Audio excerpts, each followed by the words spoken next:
Alliance ouvrière paysanne, car remercie CNCP et Jikambout pour belle initiative là, pour commémorer le 1er mai malgré ça fait confinement. Nous avons un moment de barbarie mondialisée. Et comme par hasard, pandémie et puis confinement il a entraîné, et bien qu'a empêché que le 1er mai commémorer comme d'habitude. Mais il a fait quand même, notamment grâce à Zot, journée face à la barbarie mondialisée, donc journée internationale de lutte des travailleurs, alentour hymne international des travailleurs, international, à célébrer, et hymne Taha, nous a rappelé, c'est un communard que y a crié Eugène Potier qui écrit pendant massacre les révolutionnaires, les communards de la commune de Paris. La guerre franco-prussienne, qui était en barbarie, qui était entraînée en famine, a provoqué chute, empire, Napoléon, et ensuite en résistance des ouvriers parisiens et du peuple parisien alentour de la commune de Paris, qui était un événement historique important dans l'humanité tout entière parce que c'était le premier exemple de dictature du prolétariat. La bourgeoisie qui a essayé de caricaturer la dictature du prolétariat, on dirait c'est un bagaille féroce, alors que c'est une véritable démocratie, parce que c'est le pouvoir du peuple par le peuple. Et la commune de Paris, c'était le peuple armé, c'était des représentants qui étaient élus et qui étaient révocables. C'était des représentants qui étaient payés au prix d'un ouvrier qualifié pour éviter arrivisme et puis corruption. C'est-à-dire que quand ils n'ont pas respecté le mandat, eh bien, ils étaient révoqués et puis ils étaient désigner d'autres représentants. Et nous avons rappelé, c'est important, que Louise Michel, qui était une héroïne de la commune de Paris, il était condamné au ban, la Nouvelle-Calédonie, aussi il rencontrait Auguste Villard, qui lui-même était déporté, puisqu'il a fait partie des insurgés de septembre 70. Alors, Poutine nous a dit ça, hymne international des travailleurs créé à l'occasion du massacre qu'a fait la commune de Paris, et dans une période de barbarie qui a entraîné en même temps en résistance et qui a mis à l'ordre du jour la question du pouvoir. C'est-à-dire que, depuis la pandémie, que les différents gouvernements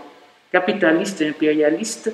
qui ont instrumentalisé, nous ne pouvons pas dire si c'est eux qui ont inventé le virus là, etc. Mais tout ça qu'on peut constater, c'est que tout partout, il n'y a pas utilisé le coronavirus là pour massacrer les droits ouvriers, pour massacrer les libertés démocratiques, et tout particulièrement en France, au Tinoukaoué, qui manière, le gouvernement Macron a dans le premier temps, il utilisait le coronavirus là, il fait semblant, fait en réunion, et puis il a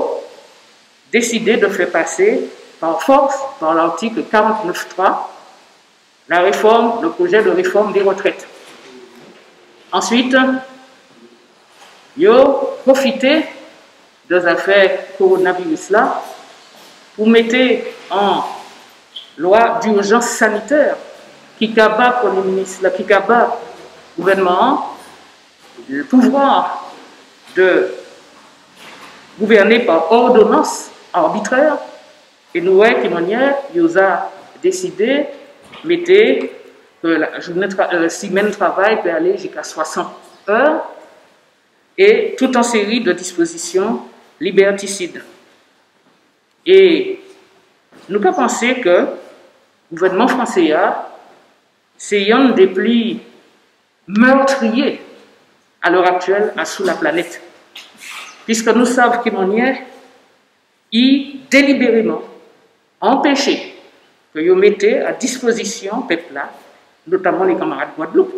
qui étaient demandé ça, qui étaient assignés l'État, l'ARS et le CHUM, pour faire en sorte que les médicaments qui peuvent sauver vous, la chloroquine, que vous pouvez utiliser, vous refusez ça. Vous allez encore plus loin, vous sorti en décret pour permettre que vous administrez les personnes âgées en difficulté, que vous administrez en substance que vous appelez la rivotril,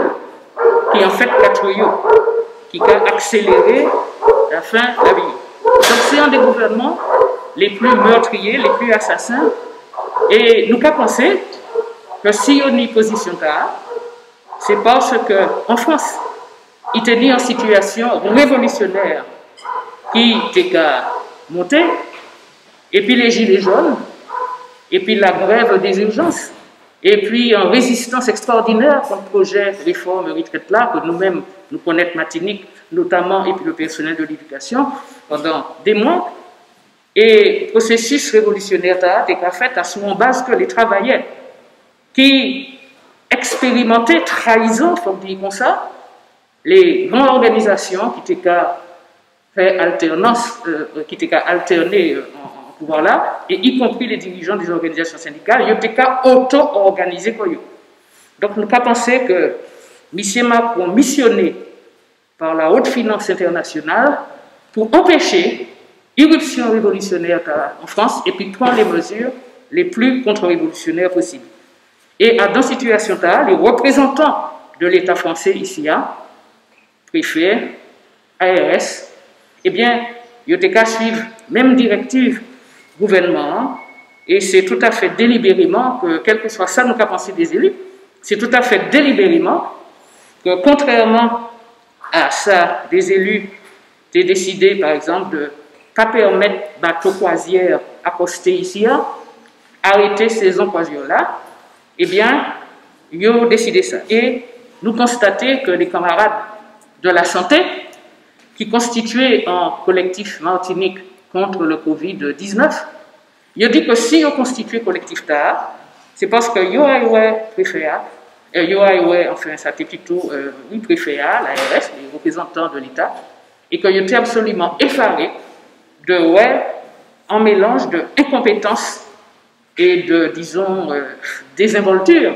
Donc, il y aurait que nous pas tenu le choix, que nous étions obligés de prendre les affaires en main, nous-mêmes, et de constituer collectif TAA. Alors, nous-mêmes, AOP, nous lançons une initiative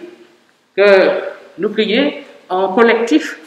pour un comité martiniquais de salut public. Et nous allons continuer vous-même à ce axe-là parce que nous avons considéré qu'il y a une différence qualitative entre des élus martiniquais qui sont élus par le peuple, quelle qu'ils soient position d'ailleurs, et puis des représentants de l'État français qui désignaient pour 2-3 années pour exécuter les ordres. Et nous faisons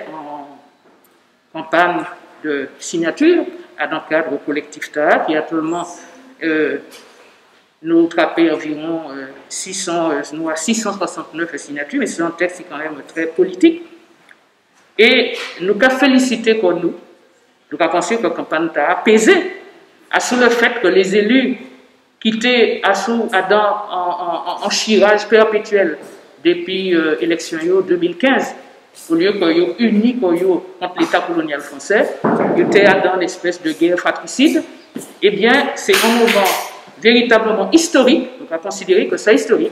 que le 9 avril,